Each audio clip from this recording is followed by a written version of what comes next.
विभूती योगाचं कथन केल्यानंतर आता हा 11व्या अध्यायाला प्रारंभ झाला. प्रारंभाला भगवान संत सम्राट माऊली या अध्यायाचा उपोद्घात किंवा प्रास्ताविक करतात, अर्थात त्या अध्यायाची भूमिका सांगतात. माऊली सांगतात की या अध्यायामध्ये पार्थाला विश्वरूपाचं दर्शन होणार आहे आणि या अध्यायामधील जे वर्णन आहे त्या वर्णनामध्ये रसांचा अवतरण होणार आहे. त्यापैकी या अध्यायाचा प्रमुख रस हा शांत रस आहे की ज्याचा स्थायी भाव हा विरक्ती आहे. आणि याशिवाय दुसरा रस आहे अद्भुत रस. त्या अद्भुत रस आणि शांत रस या दोन रसाने परिपूर्ण असा हा अध्याय आहे.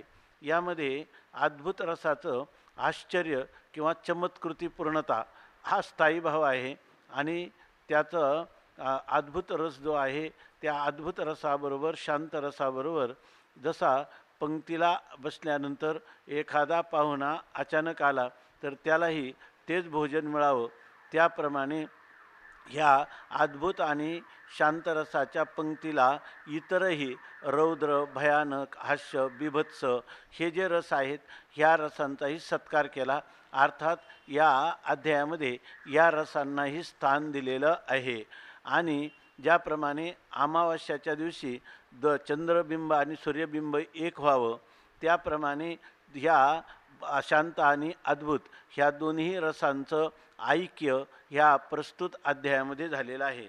जसं या गंगा आणि यमुना जेव्हा एकत्र येतात तेव्हा सरस्वती गुप्त असते आणि गुप्त असणाऱ्या सरस्वतीमुळं त्याला प्रयाग तीर्थराज किंवा त्रिवेणी संगम असं म्हणतात आणि ते एक पावन तीर्थ होतं. त्याचप्रमाणे या साहित्याच्या शांत आणि अद्भुत रसांमध्ये गुप्त रस म्हणजे हा गीता सरस्वती गुप्त गीता त्यामध्ये आहे. गीतेचं चिंतन म्हणजे ह्या 11व्या अध्यायाचं चिंतनही त्याच योगाने घडत आहे. याशिवाय असं आहे की भगवान परमात्म्याने श्रवणाच्या द्वारा या तीर्थामध्ये जाताना अनेक प्रकारचे शब्दाचे सोपे असे घाट किंवा पायऱ्या केलेल्या आहेत आणि हे सर्व कर्तृत्व जे आहे तर ते ज्ञानोबाराय म्हणतात माझं नाही तर माझ्या श्रीगुरूंचं हे कर्तृत्व आहे, मी केवळ माध्यम आहे.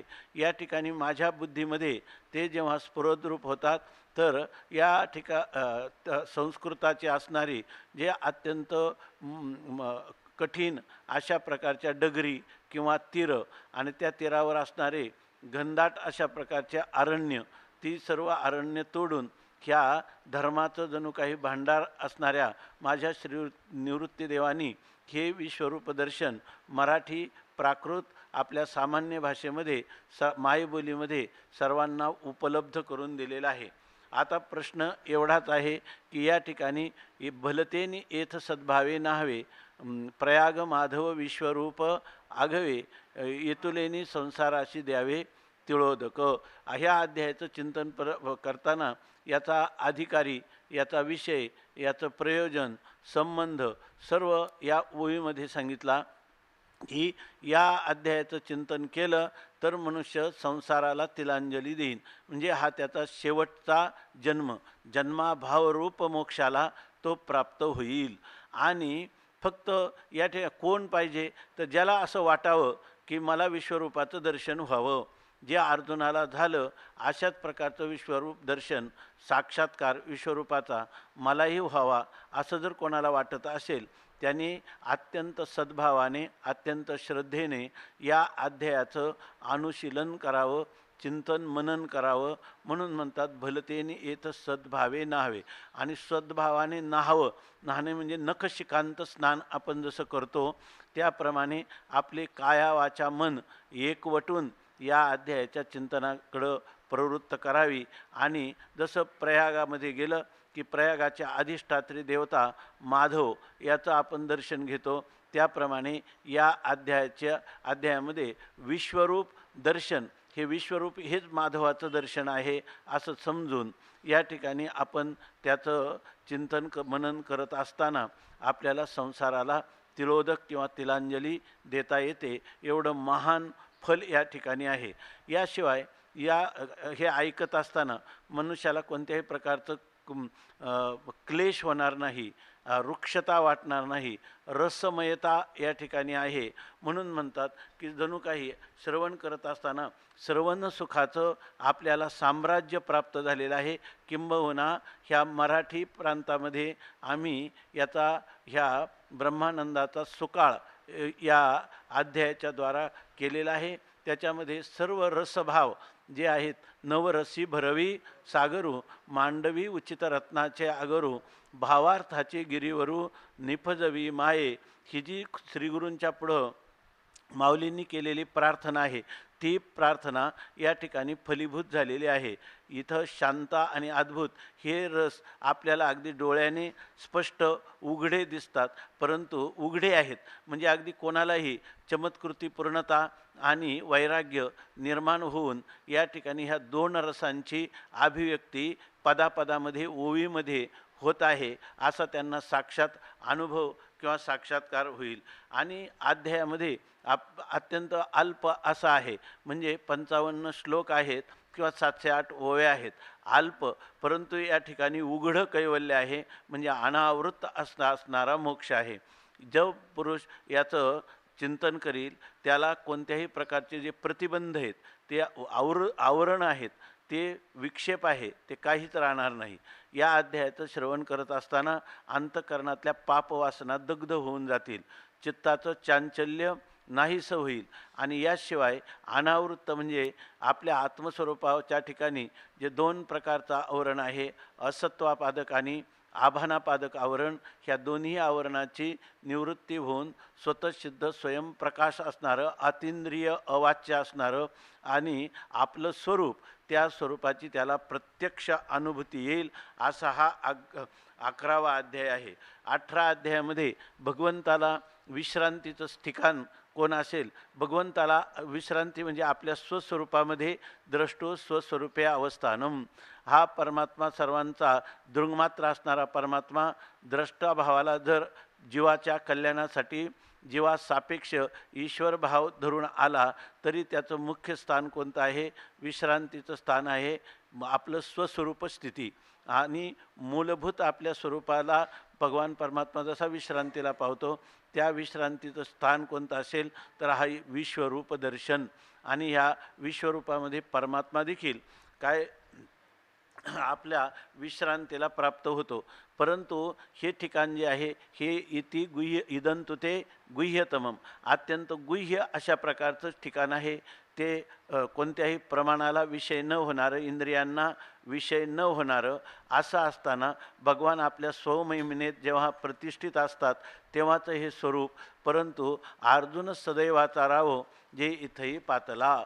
अर्जुन हा इतका भाग्यवान आहे की हे जे विश्वरूप आहे ते विश्वरूप देखील पाहण्याचं भाग्य त्या विश्रांतीच्या ठिकाणी म्हणजे ऐकांतिक गुह्य, ते गुह्यसुद्धा अर्जुनाला साक्षात अनुभूतीला मिळालं, हे अर्जुनाचं परम भाग्य आहे. आता तुम्ही म्हणाल हे भाग्य फक्त अर्जुनाला प्राप्त झालं, आम्हाला नाही, तर ते सांगतात येथा आवडतेयाही सुकाळू झाला.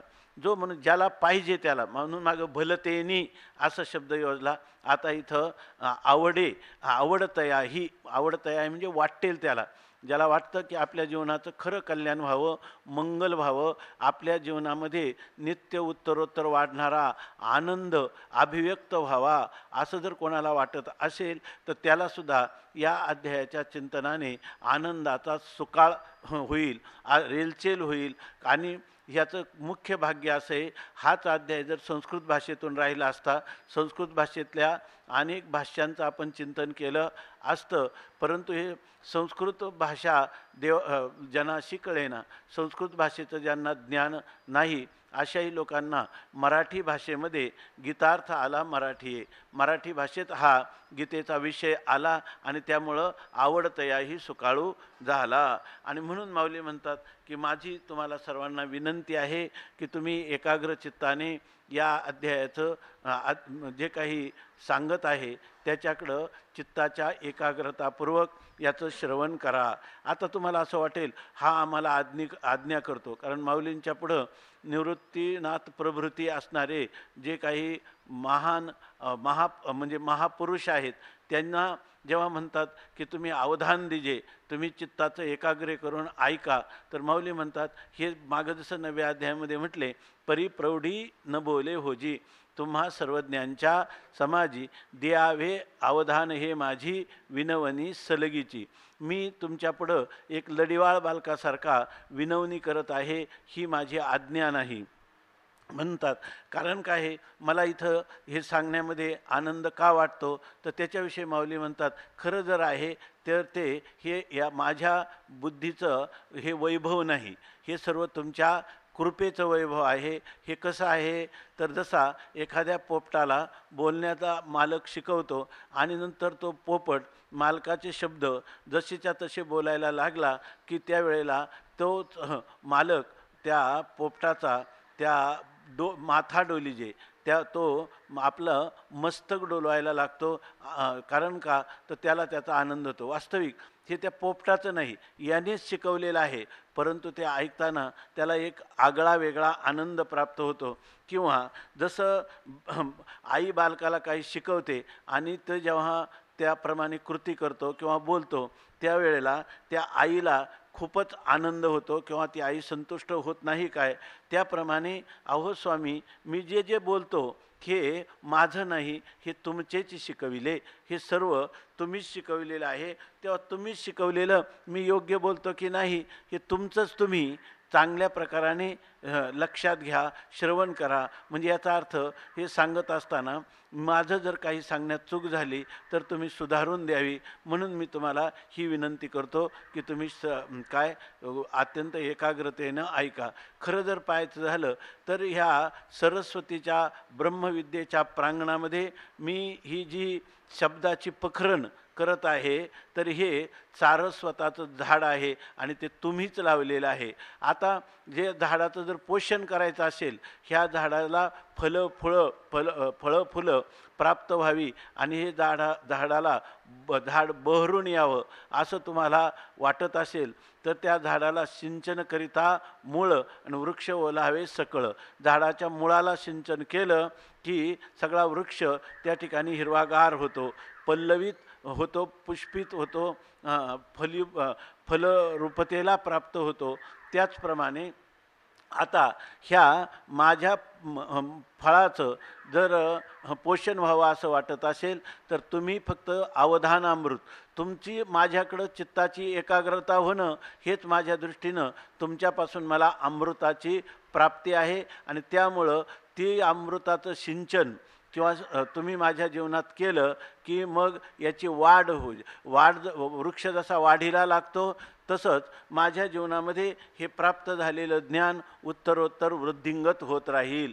त्याच्यामध्ये अनेक प्रकारच्या रसांची अभिव्यक्ती होईल आणि हे एकच शब्द योजला परंतु नाना प्रकारचे अर्थ त्याच्यातून येतील आणि त्या अर्थाने ते फळभाराने लवून जाईल असं म्हणतात. आणि तुम्ही जर माझ्याकडे लक्ष देणं हाच तुमचा धर्म आहे. कृपा कटाक्षाने आम्ही काय बोलत आहोत याच्याकडं तुम्ही चित्ताची एकाग्रता केली की त्या ठिकाणी तोच मोठा धर्म आहे.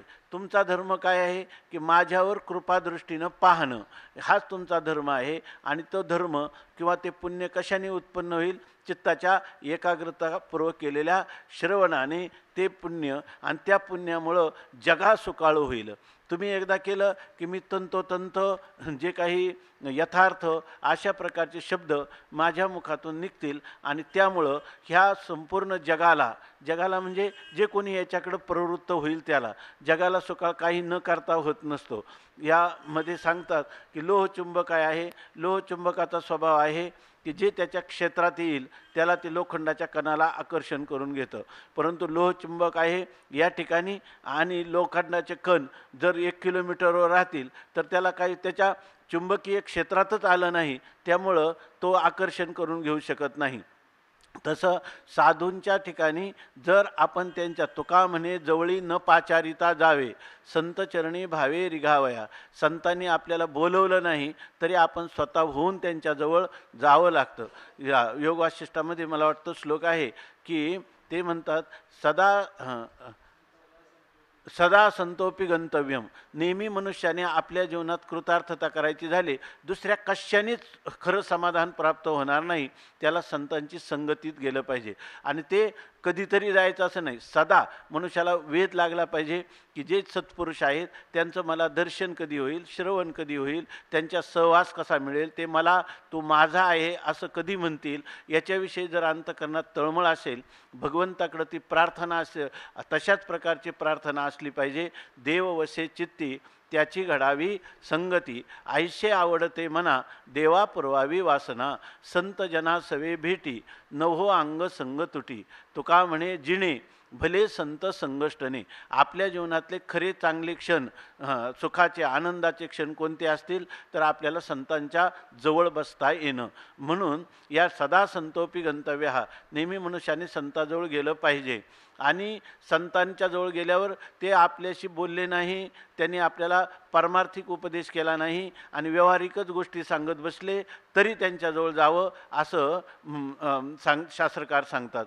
यद्यपि न उपदिशन्ति ते, जरी त्यांनी आपल्याला उपदेश केला नाही तरी त्यांच्याजवळ जावं. कारण काय आहे, याही स्वैरकथास्तेषां उपदेशा भवन्तितः, त्यांनी स्वैर मनमोकळेपणाने केलेलं बोलणं ते सुद्धा आपल्याला उपदेश रूप होतं, अशा प्रकारचं सांगितलेलं आहे. आणि म्हणून माऊली म्हणतात की मी तुम्हाला जे म्हणतो ते याच्यासाठी सांगतो की तुम्ही जर माझ्याकडे लक्ष दिलं तर माझ्या जीवनरूपी वृक्ष हा बहरून गेल्याशिवाय राहणार नाही. आणि असं ज्या वेळेला निवृत्तीनाथ प्रभृती संतांनी ज्ञानोबारायांचं हे बोलणं ऐकलं तेव्हा या बोला संत रिझले, ह्या बोलण्याने संतांना अतिशय आनंद झाला आणि ते म्हणे की तू हे जे अध्याय लिहिण्याला प्रवृत्त झाला तर हे भले केले, त्याच्यामुळं आम्ही तोषलो, आम्ही संतुष्ट झालो.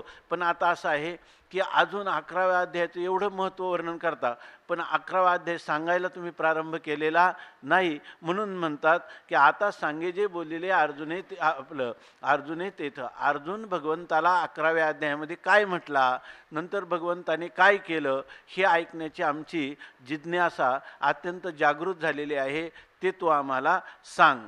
त्यावेळेला म्हणतात की तिथंही म्हणत नाही बरं आता मी सांगतो पण कसं म्हणतात की मी तुमच्या निवृत्तीचा दास आहे आणि ह्या कृष्णार्जुनांचं बोलणं मी काय सांगावं. कृष्ण आणि अर्जुन हे नरनारायणाचं स्वरूप आहे आणि त्यांच्यामध्ये झालेला संवाद संस्कृत भाषेतला, गीर्वाण भारतीचा, देव भाषेतला आणि तो सामान्य मराठी भाषेमध्ये, आणि त्यांचा भाव प्रगट करण्याचं सामर्थ्य मला कसं असणार. म्हणून ते म्हणतात परी सांगवा तुम्ही जर माझ्याकडून हे वदवून घेतलं तरच हे कार्य होणार आहे. परंतु हे कार्य निश्चित होणार याची ज्ञानोबारायांना खात्री आहे, आत्मविश्वास आहे. ते म्हणतात अहो रानामध्ये झाडाची पालं खाणारी वानरं आणि त्या वानरांनी रावणाचा, लंकेश्वराचा पराभव केला, हे सामर्थ्य कोणाचं आहे? त्या वानरांचं सामर्थ्य आहे का? वानरा हाती लंका आणि घेवविली म्हणे तुका. वानरांनी लंका जिंकली नाही, रावणाचा पराभव केला नाही, त्याला मुख्य कोण आहे तर हनुमंतराय आहे किंवा त्याच्या ठिकाणी भगवान श्रीराम परमात्मा आहे. किंवा या ठिकाणी महाभारत युद्धामध्ये पांडवांचं सैन्य किती अक्षविणी आहे? 7 अक्षविणी आणि 11 अक्षविणी सैन्य कोणाचं आहे? कौरवांचं. आणि विजय कोणाचा झाला आहे?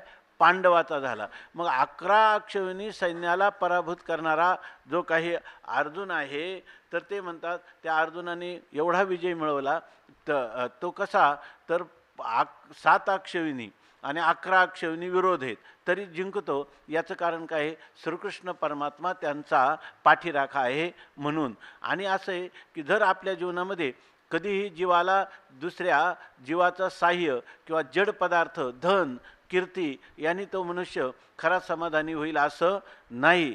तर ह्यासाठी ज्या मनुष्याने परमात्म्याचा आश्रय घेतलेला आहे. भगवान परमात्माच ज्याला म्हणूनी शरण जावे सर्व भावे देवाशी, तो हा उतरील पार भवदुस्तर नदीचा.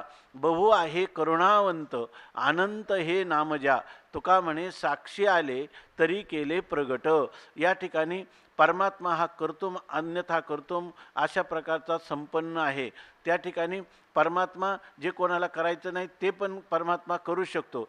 काय नोहे केले आणि एका चिंतिता विठ्ठले. भगवान काय करणार नाही आणि जीव काय करतात, सुखाच्या शोधात दुःखाचा नाश करण्यासाठी नेहमी जीवांचा आश्रय करतात किंवा जड असणाऱ्या पदार्थांचा आश्रय करतात. हा आपल्या बुद्धीचा दोष आहे की जर ह्या जेणे हे विश्व निर्मिले, जो ह्या जगताचा निर्माता असणारा परमात्मा ज्याने आपल्याला उत्पन्न केलं, ह्या विश्वाला उत्पन्न करतो. झाडाचेही पान हले ज्याची सत्ता, राहिली अहंता मग कोठे. बाळा दुग्धा कोण करीते उत्पत्ती, वाढवी श्रीपती सवे दोन्ही. फुटती तरुवर उष्ण काळमाशी, जीवन तयाशी कोण घाली. तुका म्हणे ज्याचे नाम विश्वंभर, त्याचे निरंतर ध्यान करी. जो परमात्म्याने हे सर्व केलेलं आहे तोच परमात्मा उत्पत्ती करणार आहे, तोच आपलं पालन करणार आहे आणि तोच शेवटी आपल्याला आपल्या उदरात सामावून घेणारा आहे. तेव्हा मनुष्याला दुसरे कोणत्याच शरणागतीचं स्थान नाही. जो मज होय अनन्य शरण, त्याचे निवारी मी जन्ममरण. या लागी शरणागता शरण्य मीची एकू, अशा प्रकारची स्थिती आहे. म्हणून या ठिकाणी मनुष्याने परमात्म्याला शरण गेलं पाहिजे. भगवान संत सम्राट माऊली या ठिकाणी म्हणतात की माझ्या जीवनामध्ये हे जे काही मला ज्ञानेश्वरीच्या 11 अध्यायाचं निरूपण करण्याचं भाग्य तुमच्या कृपेने प्राप्त झालेलं आहे, ते निश्चित पूर्णतेला जाईल. त्याचं कारण आहे की मी तुम्हाला शरणागत झालेलो आहे. आणि अशा वेळेला समर्थ जे न करी ते न हो नये चराचरी. तुम्ही जर तुमच्या ठिकाणी एवढं अलौकिक दिव्य असं सामर्थ्य आहे की तुम्ही ठरवलं की ज्ञानोबांच्या मुखातून ज्ञानेश्वरी या ठिकाणी व्यक्त व्हावी, गीतेचा अर्थ सांगावा, तर ते होणार नाही, असं कधीच होणार नाही. अर्थात निश्चित झाल्याशिवाय राहणार नाही. म्हणून तुम्ही संत, जेणेकरून मी ह्या अर्थाचं प्राकट्य करीन. किंवा इथं अर्थ शब्दाचा अर्थ पुरुषार्थ. या जर मनुष्याला धर्म अर्थ काम आणि मोक्ष या चारही पुरुषार्थापैकी कोणताही पुरुषार्थ पाहिजे असला, त्याला धर्माचरण पाहिजे असलं, त्याला जर अर्थार्जन पैसे मिळावा असं वाटत असेल, त्या ठिकाणी त्याच्या इच्छा पूर्ण व्हाव्यात असा काम पुरुषार्थ पूर्ण व्हावा, किंवा शेवटला पुरुषार्थ जो आहे तो म्हणजे मोक्ष हा आपल्याला प्राप्त व्हावा. किंवा आपल्या संप्रदायामध्ये काल राऊत महाराज आले होते सकाळी, तेव्हा ते म्हटले वारकरी संप्रदायाचं सर्वात मोठं महत्त्व कोणतं आहे. आम्ही बोलणं झालं तर त्याच्यामध्ये ज्ञानोत्तर प्रेमलक्षणात्मिका भक्ती ही चौपुरुषार्था शरी भक्ती जैशी हे ह्या संप्रदायाचं महत्त्व आहे. इतकंच नाही तर केवळ मोक्षच नाही, तर भगवान स्वतः सांगतात तया माझ्या सायुज्याची चाड, तरी तेची पुरवी कोड, आणि सेवा म्हणती तरी आड प्रेमस्वे. अरे मोक्ष पुरुषार्थ प्राप्त झाला आणि जर तुम्हाला असं वाटलं की प्रेम लक्षणात्मक भक्तीचा आविर्भाव आमच्या जीवनामध्ये व्हावा आणि जोपर्यंत हे शरीर उपाधी आहे तोपर्यंत आम्हाला भगवत भक्तीचं विलक्षण अशा प्रकारचं प्रीत्यात्मक सुख ते आम्हाला उपलब्ध व्हावं, तरी प्रेम देवाचे हे देणे. तर तो भगवान परमात्मा आपल्या अंतःकरणात ही भक्ती प्रेमाची भावना, त्या भावनेचा देखील उद्रेक करतो. असं सामर्थ्य परमात्म्याच्या ठिकाणी आहे. म्हणून तुम्ही संत तयापरी बोलवा माते. तुम्ही संतांनी जर कृपा केली तर माझ्याकडून हे वधवून घ्या. आणि ते म्हणतात की आता मी सांगत असतो, आता मी बोलण्याला आरंभ करतो, परंतु तुम्ही पुन्हा माऊली म्हणतात की ऐका, तुम्ही एकाग्र होऊन हे ऐका. याच्यामध्ये गीतेचा भाव, निका गीता भाव म्हणजे गीतेचं खरं वास्तव तात्पर्यभूत असं जे म्हणणं परमात्म्याचं आहे की जे वैकुंठ नायक असणाऱ्या परमात्म्याच्या मुखातून ह्या गीतेचं तात्पर्य या ठिकाणी आता प्रसृत होत आहे, ते तुम्ही ऐका. माऊलींना असं वाटायला लागलं की माऊलींनी इतके ह्या ग्रंथाकडं गीतेकडं आकर्षित झालेले की म्हणतात, बाप रे बाप, बाप बाप ग्रंथ गीता, वेदी प्रतिपाद्य देवता, जो तो श्रीकृष्ण वक्ता जे ग्रंथी.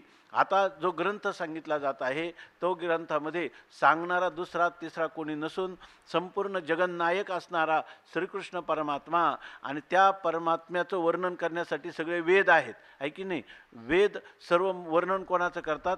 परमात्म्याचे. चारही वेद, चहुवेदी जाण, साही शास्त्री कारण, 18ही पुराणे हरीशी गाती. फक्त आता तुम्हाला काय करायचं आहे?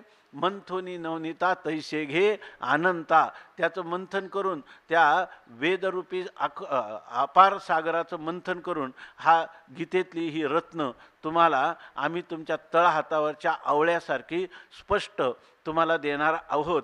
म्हणून म्हणतात तो भाव तुम्ही ऐका. तो श्रीकृष्ण परमात्मा ह्या ग्रंथाचा वक्ता आहे, आणि ज्याचा वक्ता परमात्मा श्रीकृष्ण आहे त्या ग्रंथाचं गौरव आम्ही काय सांगावं.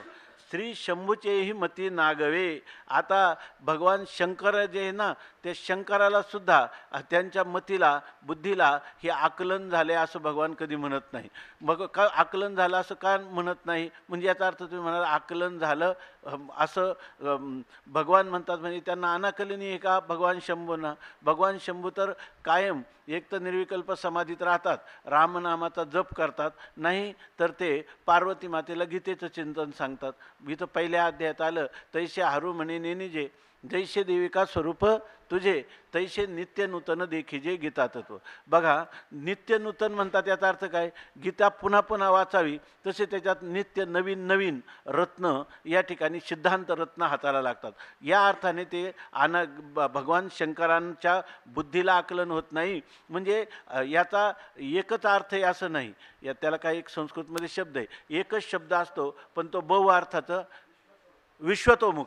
हे जे शब्द आहेत हे विश्वतोमुख शब्द आहेत. एकच शब्द त्याला अनेक अंग आहेत, अनेक मुख आहेत. तसं या ठिकाणी भगवान शंकर जेव्हा नित्य म्हणतात की माया, पार्वती माता हे मायेचं स्वरूप आहे, ती जशी नित्य नूतन आहे, तिचं स्वरूप सौंदर्य नित्य नवीन आहे, त्याचप्रमाणे ह्या गीतामयामधील हे जे शब्द आहे त्या शब्दांच्या अर्थाचं चिंतन करताना नित्य नूतन अशा अर्थाची उत्तरोत्तर उदात्त गंभीर अशा प्रकारचे अर्थ निष्पन्न होतात, आणि त्याच्यापासून नित्य नूतन आनंदाची अभिव्यक्ती होते. म्हणून म्हणतात की भगवान शंकर जे आहे ते श्री शंभूचे मती नागवे. मग अशा वेळेला आपण काय करायचं ह्या गीतेविषयी? गीतेविषयी एकच करायचं, तेथ नमस्कारी जे जीवे भावे हेच भले. आपण त्या गीता ग्रंथाला अत्यंत सादर सविनय साष्टांग प्रणाम करायचा, वंदन करायचं, एवढंच आपण करू शकतो. आणि मग माऊली सांगतात, मग ऐका तो किरीटी घालोनी विश्वरूपी दिठी, पहिली कैशी गोठी करिता झाला. आता तो म्हणतात मग ऐका तो किरीटी. हे किरीटी काय म्हटला म्हणजे अर्जुन काय म्हटला ते तुम्ही ऐका. त्या किरीटीनं काय केलं? विश्वरूपी दिठी घालून त्याची सगळी नजर म्हणजे त्याची दृष्टी किंवा त्याची इच्छा काय, त्याच्या मनामध्ये काय आहे तर विश्वरूपी दिठी घालून विश्वरूपाकडे नजर ठेवून. म्हणजे आता भगवंताचा सहवास आपल्याला मिळालेलाच आहे, तर याच्यामधून आपल्याला विश्वरूपाचं दर्शन व्हावं असं मनामध्ये गृहीत धरून पहिली म्हणजे अगदी पहिल्यांदाच कैशी गोठी करिता झाला. कशा प्रकारच्या संगोष्टी, कशा प्रकारचं बोलणं भगवंताबरोबर करू लागला. म्हणजे अशा प्रकारचं बोलणं भगवंताबरोबर करू लागला. म्हणजे आपलं इच्छित जर मनुष्याला पूर्ण करायचा असेल तर ज्याच्याकडून पूर्ण करायचे ते संत असो, श्रीगुरू असो, किंवा कोणी व्यवहारातला स्वामी असो, किंवा भगवान परमात्मा असो, त्यांचं आपल्याला पहिल्यांदा स्तुती केली पाहिजे. त्यांच्याबरोबर कशी गोष्ट केली पाहिजे हे सांगतात भगवान. ते काय म्हणतात? हे सर्व ही सर्वेश्वरू ऐसा प्रतितीगत जो पती करू, तो बाहेरी व्हावा गोचरू लोचनाशी. आता आतापर्यंत जे 10 अध्याय सांगितले तर त्याच्यामधून हे सर्व काय आहे, दिसतं हे काय आहे, हे जन हे हा अवघा जनार्दन, हे सर्वच्या सर्व केवळ काय आहे, परमात्माच आहे. विठ्ठल जळी स्थळी भरला, हे सर्व ही सर्वेश्वरू, जे सर्व आहे ते सर्व कोण आहे, ईश्वरच आहे आणि तो सर्वेश्वर आहे. ह्या सर्वांचा नियामक आहे, उत्पत्ती स्थिती लय करता आहे. आयसा प्रतितीगत जो पती करू, या ठिकाणी आम्हाला प्रतितीगत म्हणजे आमच्या प्रतितीला म्हणजे आमच्या ज्ञानाला विषय झालेला हा जो पतिकर आहे, हा जो आम्हाला अनुभव आहे की परमात्माच सर्वत्र आहे, परमात्माच सर्व आहे, हा जो काही आम्हाला आत्तापर्यंत ज्ञानदृष्टीनं भगवंताने केलेल्या उपदेशाने आमच्या बुद्धीमध्ये असा निश्चय झालेला आहे. बुद्धी निश्चय आत्मज्ञान काय झाला की या ठिकाणी हा सर्वच काही परमात्मा काय तो 7व्या अध्यायामध्ये सांगितलं की हे समस्त ही श्री वासुदेवो ऐसा प्रतिती रसाचा ओतला भावो म्हणून भक्ता माझी रावो ज्ञानिया आणि ज्ञानिया ही तोची. जर भक्तांमधला श्रेष्ठ भक्त आणि ज्ञानी म्हणजे ज्ञानी भक्त त्याला काय दिसत असतं तर जिकडे पाहावे तिकडे बाई श्रीहरी वाचुनी दुजे नाही, हा अनुभव आम्हाला बुद्धीच्या माध्यमातून आलेला आहे. भगवंतानी आमच्या शुद्ध बुद्धीमध्ये सर्वत्र परमात्म दर्शन ही दर्शनाची योग्यता ही आम्हाला प्रदान केलेली आहे. पण परमात्मा जो म्हणतो की सर्व मीच आहे, सर्व मीच आहे, तर परमात्म्याने आमच्यावर अशी काही कृपा करावी की बाहेरी लोचनाशी बाहेरून आम्हाला मिळालेले हे जे डोळे आहेत त्या डोळ्यांना देखील त्या विश्वरूपाचं दर्शन तात्विक अंगाने. म्हणून एक महात्मा आहे तर ते नेहमी असं म्हणतात की ह्या भगवान परमात्म्याच्या निर्गुण निर्विकार असंग अशा एकमेवा द्वितीय तत्वाचं यथार्थ ज्ञान बुद्धीमध्ये होणं हे सोपं आहे. परंतु तोच परमात्मा व्यवहारामध्ये जेव्हा आपण व्यवहार करतो तेव्हा त्याचं सगुण साकार रूपाने परमात्माच आहे अशा प्रकारचं दर्शन हे सर्वात कठीण आहे. म्हणजे खरं जर पाहिलं निर्गुणाचा साक्षात्कार सोपा आहे पण सगुणाचा साक्षात्कार कठीण आहे. कारण निर्गुणाचा साक्षात्कार श्रीगुरूंच्या सहवासात आपण अंतरंग साधनं केलं की त्या ठिकाणी त्याला हे समजतंही वासुदेव असा बोध होऊ शकतो. परंतु सगुण साकार परमात्म्याच्या साक्षात्कारासाठी लागणारी योग्यता याच्यापेक्षा वेगळी असते आणि त्या वेगळ्या याच्यामध्ये ती आपल्या प्रयत्न साध्य नाही. इथं जितकं आपण प्रयत्नाची पराकाष्ठा करू तेवढी गुरुकृपा जवळ येते.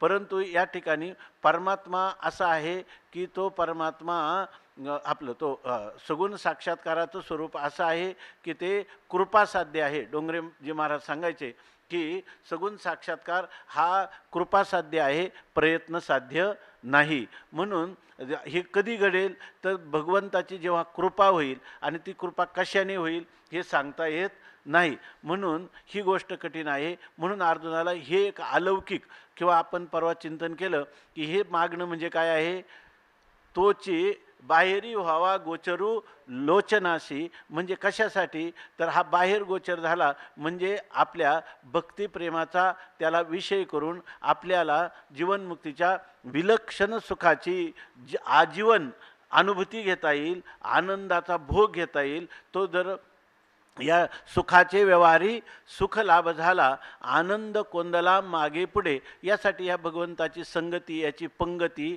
किंवा याचा सहवास आपल्याला घडावा. याच्यासाठी म्हणतात की संगती पंगती देवासवे घडे आणि नित्य नित्य जोडे तेचे साथ.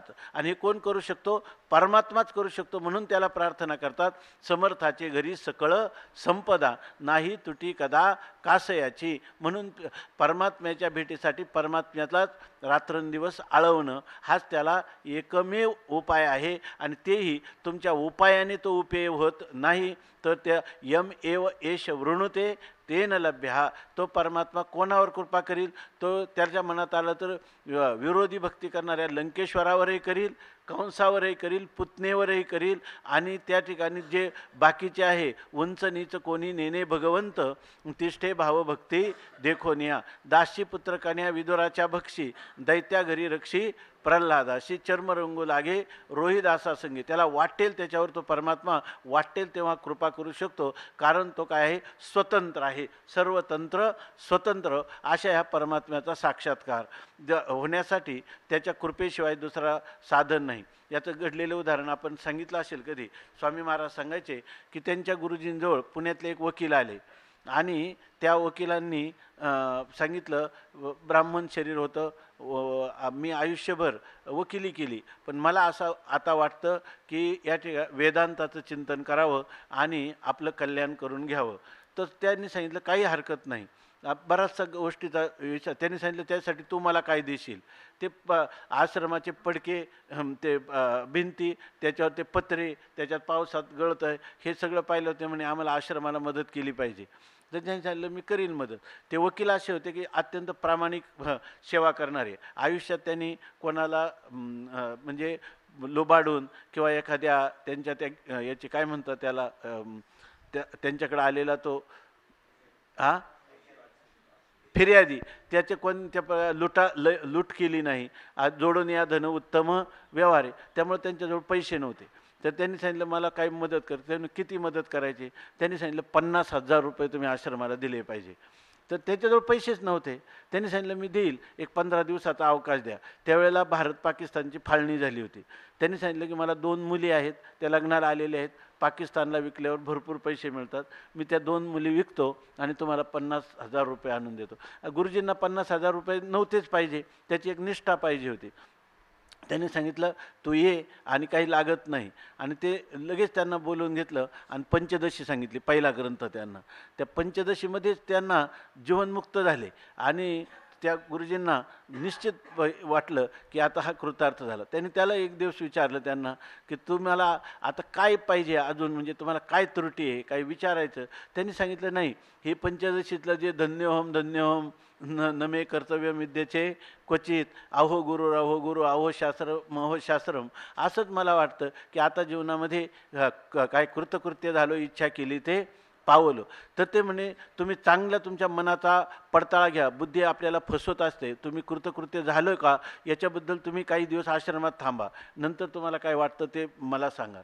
ते 3 महिने पुन्हा थांबले, आणि 3 महिन्यांचे एक दिवस गेले, आणि ते गुरुजींना म्हटले गुरुजी मला आता इच्छा आहे की साक्षात ज्ञानोबरायांचं मला दर्शन व्हावं.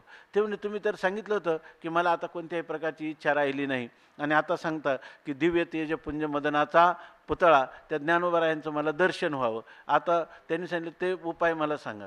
ती परंपरा वेदांताची असल्यामुळं त्यांनी सांगितलं की सगुण साक्षात्कारावर आमचा भर अधिक नाही, आणि सगुण साक्षात्कार हा भगवंताच्या कृपेने होतो, एवढंच आहे. त्यासाठी तुम्ही काही साधन करता करता होईल न होईल तर पण तुम्ही त्याचा प्रयत्न करू शकता, पण त्याचं उद्दिष्ट एवढं ठेवा की हे जीवनमुक्तीच्या विलक्षण सुखासाठी आहे.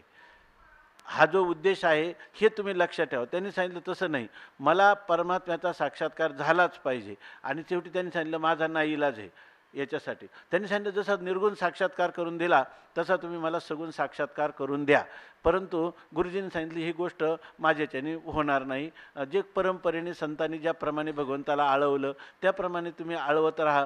त्यावेळेला जो एक क्षण तुमच्या जीवनात येईल त्यावेळेला ज्ञानोबाराय तुम्हाला भेट देतील, जसं नाथ महाराजांना भेट दिली त्याप्रमाणे स्वप्नात अथवा जागृतीत तुम्हाला भेट देतील. जागृती स्वप्न तत्त्वज्ञानाच्या दृष्टीनं एकच आहे. पण त्यांनी आग्रह धरला, ते म्हणे मी आता आश्रम सोडून ज्ञानोबारायांच्या जवळ जातो, आणि त्यांनी आजान वृक्षाच्या खाली येऊन अनुष्ठान मांडलं, आणि ते जवळजवळ काहीतरी 65 का 66 दिवस त्यांनी बिना अन्न पाण्याचे राहिले. शेवटी आळंदीतल्या लोकांनी गुरुजींना सांगितलं की तुमचा हा शिष्य हा आता मरणाला प्राप्त होऊन राहिला, आणि तरी तुम्ही पाहत नाही. त्यांनी सांगितलं माझी इच्छा नाही, पण त्यांना विनवणी केल्यावर ते आले, आणि त्यांनी सांगितलं की तू असं कर की एवढं मोठं ज्ञानोबारायांच्यावर साकडं घालू नको. ज्ञानोबाराय तुला जेव्हा भेट देतील तेव्हा देतील, पण तू ज्ञानोबा यासाठी अनशन करून किंवा तू जलसुद्धा प्राशन करत नाही हे चांगलं नाही. पण त्याने ऐकलं नाही. त्याचं असं झालं की नंतर ज्ञानोबारायांना त्याला दर्शन द्यावं लागलं. ज्ञानोबारायांनी त्यांना दर्शन दिलं. त्यांनी सांगितलं की हे तुम्ही ज्ञानेश्वर महाराज आहेत हे कशावरून? माझ्या बुद्धीचा भ्रम का नाही? ह्या आकार, ज्या आकाराचं मी चिंतन करतो तोच आकारारूपाने तुम्ही पुढे आला, तेव्हा तुम्ही ज्ञानेश्वर महाराजच कशावरून? असं शंका केले. आणि नंतर त्याला त्याच्यामध्ये समाधान प्राप्त झालं नाही. होते ज्ञानोबा आहेत, पण त्याला हे ज्ञानोबा आधी पाहिले नव्हते. अनोखा रस्तान अनमिला साजन, त्याला कुठं सांगता येते? आणि त्याच्यानंतर त्या मनुष्य तडफडून 66व्या का 65व्या दिवशी तो वकील मरणाला प्राप्त झाला असं स्वामी महाराज सांगायचे. ते गुरुजी म्हणले मी त्याचं काहीच पाहायला जाणार नाही, कारण त्याला मी अनेक वेळेला सांगितलं होतं. आपलं विचाराचा अर्थ इतकाच आहे की सगुण साक्षात्कार हा निर्गुण साक्षात्कारापेक्षाही कठीण गोष्ट आहे. आणि त्याची जी योग्यता जेव्हा होईल आणि जेवढी उत्कट तळमळ असेल त्यावेळेला तो परमात्मा त्याला भेट देईल. म्हणजे ह्या सगळ्या गोष्टी अत्यंत श्रद्धेवर अवलंबून आहेत. तर इथं सांगतात की मला अर्जुन म्हणतो तू सर्वेश्वरू प्रतिती गत जो पती करू तो बाहेर, म्हणजे मला हे तत्वज्ञान झाले. मोहोयम विगतो मम, आहे की नाही? मला कोणत्याही प्रकारचं पुढच्या श्लोकात येणारच आहे. मदनुग्रहाय परमम गुह्यम अध्यात्म संज्ञितम, माझ्यावर अनुग्रह म्हणून अत्यंत गुह्य अध्यात्म तुम्हाला जे सांगितलं. तर पुढं काय? यत् त्वयोक्तम वचस्तेन, तुझी वचनं सांगितली. मोहयम विगतो मम, माझा मोह पूर्णपणे नाहीसा झाला.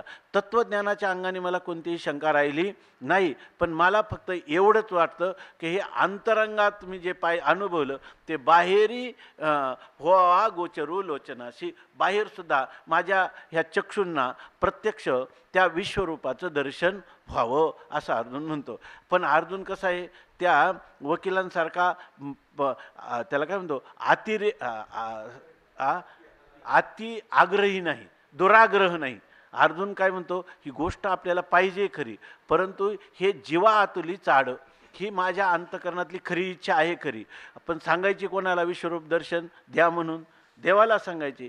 पण देवाशी सांगता साकडं, पण देवाला ही गोष्ट सांगायचं म्हणजे एक मोठं साकडं आहे. किंवा साकड शब्दाचा अर्थ आहे संकट, की मला हे मोठं संकट आहे. माझ्या जीवात तर वाटतंय, माझ्या जीवाला म्हणजे मनापासून अंतकरणाला ह्या विश्वरूप दर्शनाची इच्छा उत्कट अभिलाषा आहे. परंतु देवाला सांगताना मात्र मला हे एक मोठं संकट वाटत आहे. कारण का? हे विश्वरूप गूढ आणि कैसेनी पुसावे. हे विश्वरूप इतकं गूढ आहे की इतकं गोपनीय आहे, इतकं अतिगुह्य आहे. आणि ते विश्वरूप दाखवायचं असं देवांना कैसे पुसावे, कसं विचारावं, कैसेने कशा प्रकाराने विचारावं. म्हणजे हे कारण काय आहे की ते म्हणतात कसं विचारावं हा त्याला का वाटलं? कारण ह्या विश्वरूपाविषयीचं असं आहे की आत्तापर्यंत हे विश्वरूप अनेक लोकांना जर मागणी केली आणि भगवंतांनी ते विश्वरूप दर्शन दिलं असतं तर मग मला मिळालं असतं. परंतु याचा पूर्व इतिहास जर पाहिला तर म्हणे मागा कवनी काही जे पडियंतेने पुसले नाही ते सहसा कैसे काही सांगा म्हणू. ते म्हणतात मागा म्हणजे याच्या अगोदरचा पूर्वसुरींचा आढावा जर आपण घेतला, इतिहास जर पाहिला तर मागा पूर्वी कवनी कोणीही आणि काही केव्हाही जे पडियंतेनी पुसले नाही, जे देवाच्या अनेक लाडके परम प्रेमास्पद असे जे भक्त आहेत त्या पडियंत्या म्हणजे आवडत्या भक्तांनी देखील पुसले नाही. विश्वरूप दाखवा असं विचारणा त्यांनी केलेली नाही. आणि मी तर काय आता सहसा अचानक लगेच अमुक धपक्या लगेच म्हणायला लागलो, कैसे ते विश्वरूप कसं आहे, काय आहे ते सांगा, ते मला कथन करा. असं मी कसं बरं म्हणू असं अर्जुन मनातल्या मनात हे सोगत बोलत आहे. मी जरी सलगीचा सांगू तरी काय आईशी हुनी अंतरंगू, परी तेही हा प्रसंगू बिहाली पुसो. अर्जुन म्हणतो मग तुम्हाला विचारायला काय हरकत आहे, इतरांना नाही पण तुला विचार का, तू तर काय आहे भगवंताचा अत्यंत सलगीतला आहे, अत्यंत परम प्रेमातला आहे, लढिवाळ अशा प्रकारचा तू त्यांचा भक्त आहे. त्यामुळं तू विचारायला काय हरकत आहे. अर्जुन म्हणतो तुम्ही लोक म्हणाल मला, तुम्हाला माझा अधिकार वाटतो की मला भगवान फार जवळ आहे, पण किती जवळ असला मी काय आईशी होणी अंतरंगू, मी माझ्या आईसाहेबांपेक्षा रुक्मिणी मातोश्रींपेक्षा मी जवळचा आहे काय?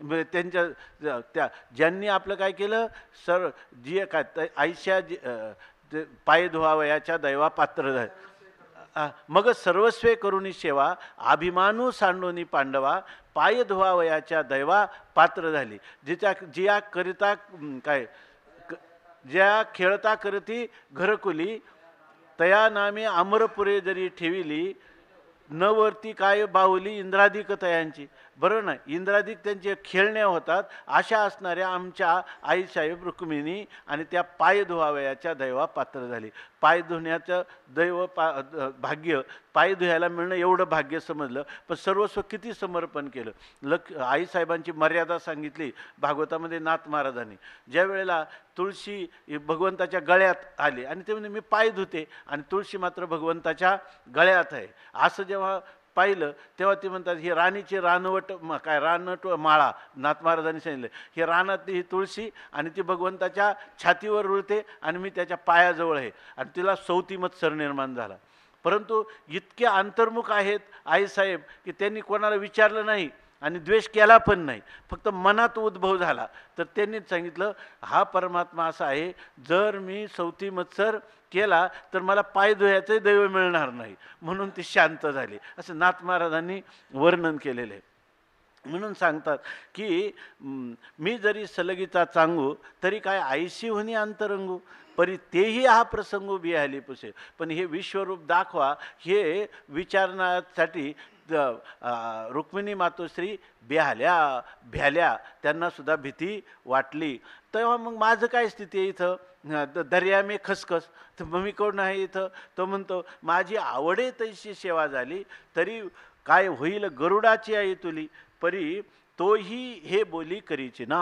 ते म्हणतात माझी आवडे तैशी सेवा झाली माझी किती जरी सेवा झाली असली कारण अर्जुनाची सेवा काय थोडी नाही त्याच्या रोमारोमातून कृष्ण कृष्ण चालू आहे तर असं असताना म्हणून काय उगीच आहे का अर्जुनाची घोडी धुतली आनंते असं जर अर्जुनाचं असेल तर आवडे तैशी सेवा झाली वाटेल तितकी जरी सेवा झाली ती काय होईल गरुडाची आई तुली किती मोठी सेवा झाली तर गरुडासारखी माझी सेवा होईल का गरुड कायम हात जोडून उभा आहे गरुडाची सेवा तुकोबारायांसारखे म्हणतात गरुडाचे पायी ठेवी वेळोवेळा डोई त्या परमात्म्याची भेट घ्यायची असेल तर गरुडाजवळ जातात आणि म्हणतात वेगी आणावा तो हरी आणि मज दिनाचे उद्धरी मग लक्ष्मीकडे जातात पाय लक्ष्मीच्या हाती म्हणून येतो काकुलती मग शेषाकडे जातात तो का म्हणे शेषा जागे करा ऋषी केशा भगवंताचा जो शयनस्थान होतो जो गुरुड भगवंताचा अखंड वाहन असतो कायम हात जोडून उभा आहे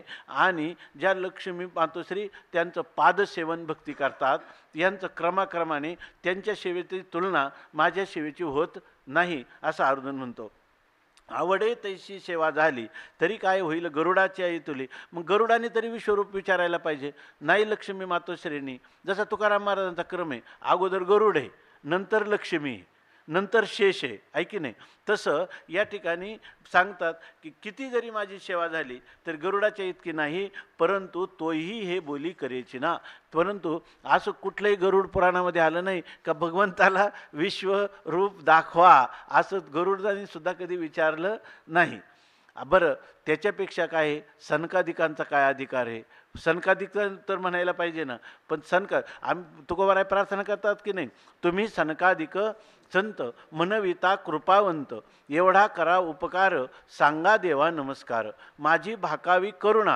आणि विनवा वैकुंठीचा राणा नुसतं माझी त्यांनी आठवण करावी तुका म्हणे मज आठवा आणि मूळ लवकरी पाठवा परंतु मग त्या सनकादिकांचं वर्णन काय केलं माऊलींनी आणि काही शाखा उपरता जया सनकादी नामे विख्याता ज्या फळी मुळी नाडळता भरलिया ब्रह्मी त्या फळालाही प्राप्त नाही आणि खाली मुळात आणि फळात कुठं न सांगता अखंड व्यापक असणारं केवळ ब्रह्म त्याच्याच ठिकाणी त्या म्हणजे पसरलेल्या आहेत म्हणजे ब्रह्मरूप होऊन राहिलेल्या आहेत असे जे सनकादिक आहेत ते सनकादिक आपण नेहमी चिंतन करतो सनकादिक 4 भाऊ आहेत सनक सनंदन सनातन आणि सनत कुमार ना हां, तर हे 4 भाऊ अखंड काय करत असतात, अखंड हे शास्त्र चिंतन करतात किंवा वेदांत चिंतन करतात. एक भाऊ व्यासपीठावर बसतो आणि तिघजण श्रवण करतात आणि नंतर 1 तास झाला का दुसरा बसतो,